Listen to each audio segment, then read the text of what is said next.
Some people don't lose themselves all at once. It happens slowly, quietly, one compromise at a time, one sacrifice at a time, one relationship at a time. And before you know it, you wake up one day and realize you spent decades trying to earn love from people who aren't perfectly compatible or capable of receiving everything from you, while giving almost nothing back emotionally. And the hardest part, you don't even realize you were abandoning yourself while you were doing it. At 61 years old, I finally understand. Greetings and salutations. This is the Adjutant, and today I want to talk about something deeply personal, not from a perspective of anger, not bitterness, not revenge. This is not one of those stories. This is a story about awakening, about self-worth, about emotional freedom, about finally realizing that love should never require self-abandonment. And I'll tell you something honestly. I didn't fully understand that until recently. Not in my 20s, not in my 30s, not in my 40s, not even in my 50s. At 61 years old.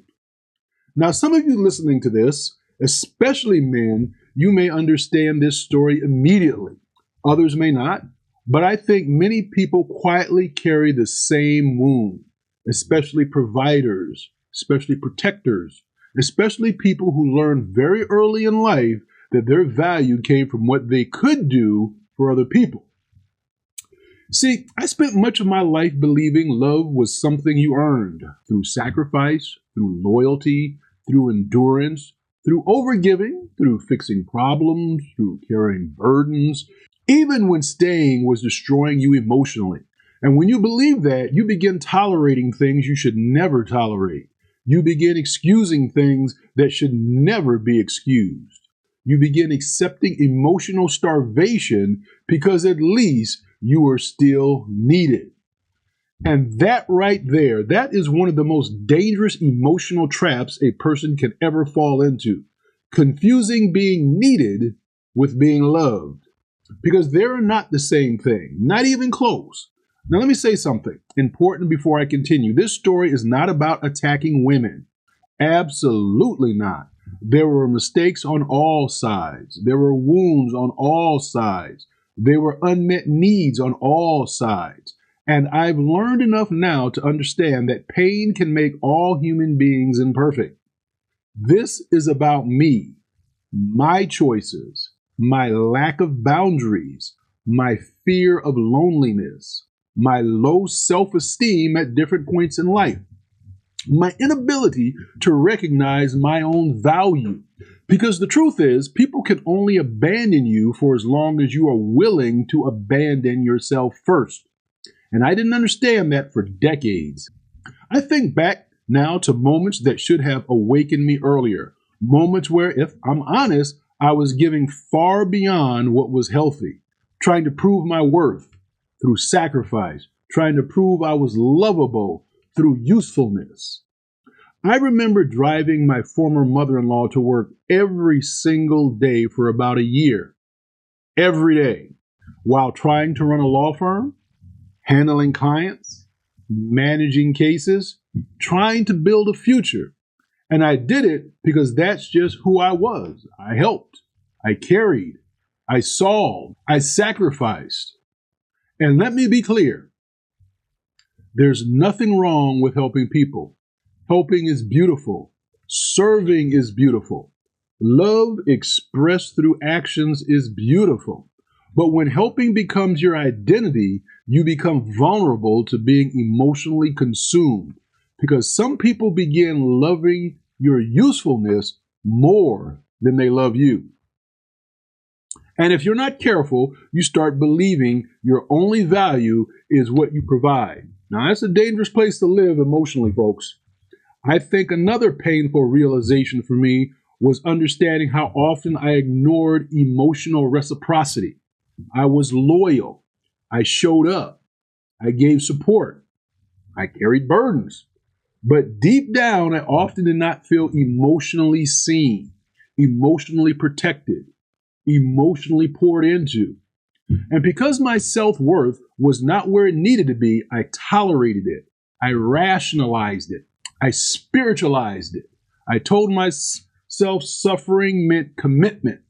The enduring pain meant loyalty. That staying no matter what made me honorable. And maybe part of that was faith guilt. Maybe part of it was fear of failure. Maybe part of it was childhood conditioning. Maybe part of it was simply fear of being alone. But whatever it was, it kept me in a trapped cycles where I slowly just disappeared inside relationships. And here's something many people don't talk about enough. When you spend years over functioning emotionally, you become invisible. People stop asking what you need. People stop checking if you're okay. People stop seeing you as human. You become the strong one, the dependable one, the stable one, the provider, the rescuer. And eventually you realize nobody notices that you're bleeding internally. Now, one of the hardest moments of my life was after my mother passed away. And what hurt wasn't just grief, it was realizing how emotionally alone I felt during that grief. I think that changed something inside me permanently, folks.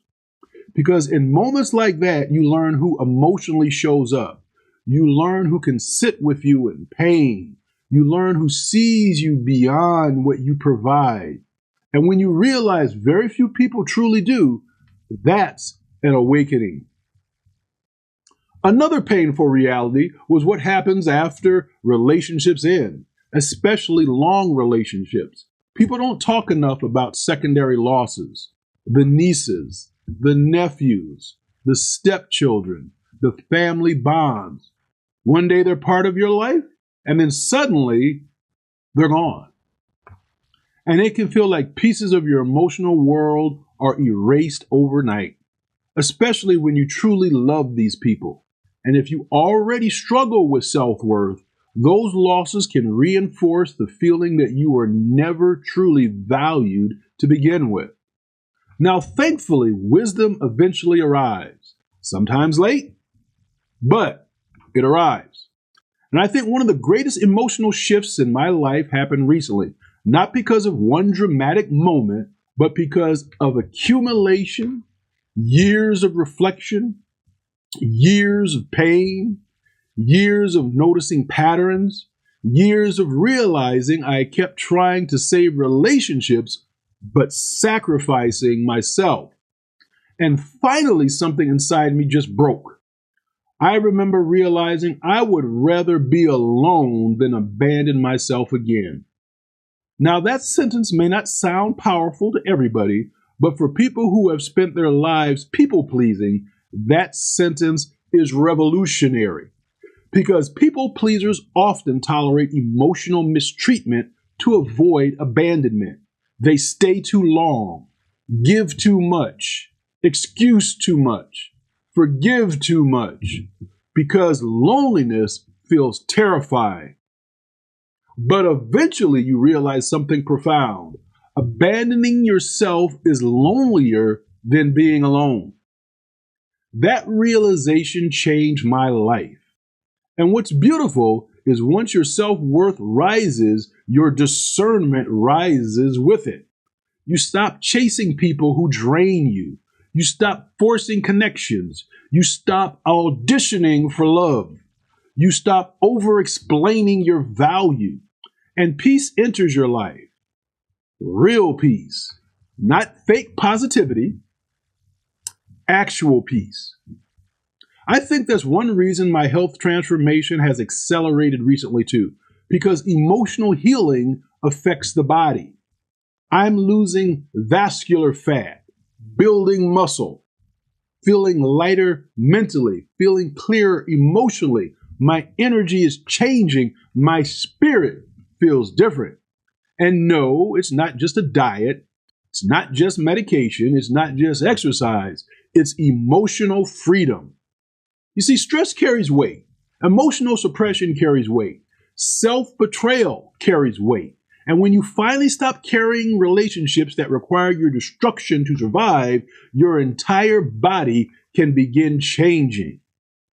I'm approaching retirement now from the federal government, and honestly, I feel freer emotionally than I have in decades.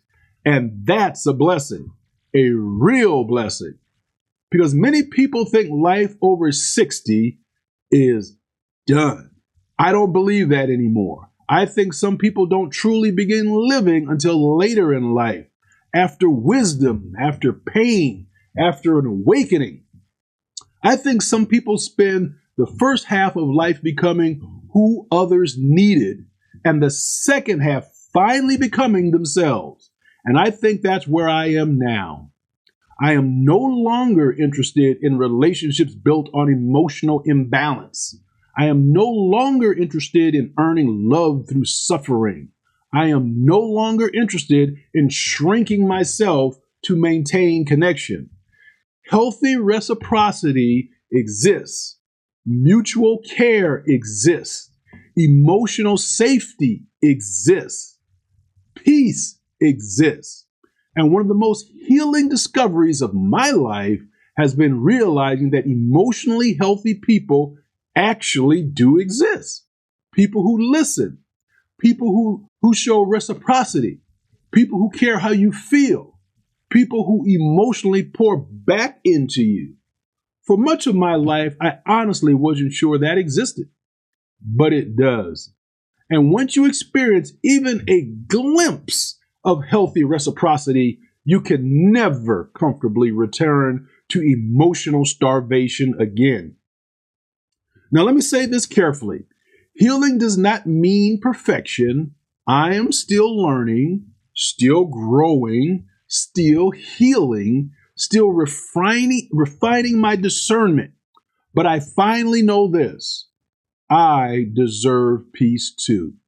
Not because I'm perfect, not because I've earned it through suffering, not because I sacrificed enough, but because I'm human. And maybe somebody listening to me today needs to hear that too.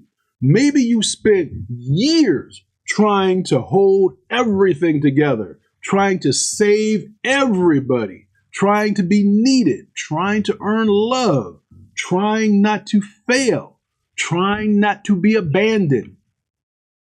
And maybe, quietly, you abandon yourself in the process. If that's you, I want you to hear me carefully. You do not have to destroy yourself to deserve love. Love should not require self-erasure. Love should not require emotional starvation. Love should not require permanent suffering. And if choosing yourself costs you relationships built on self-abandonment, those relationships were never healthy to begin with. That realization may hurt, but it also sets you free. And I think that's where I am now. Free. Not perfect, not finished, not without scars, but free. And there is something deeply peaceful about finally becoming loyal to yourself.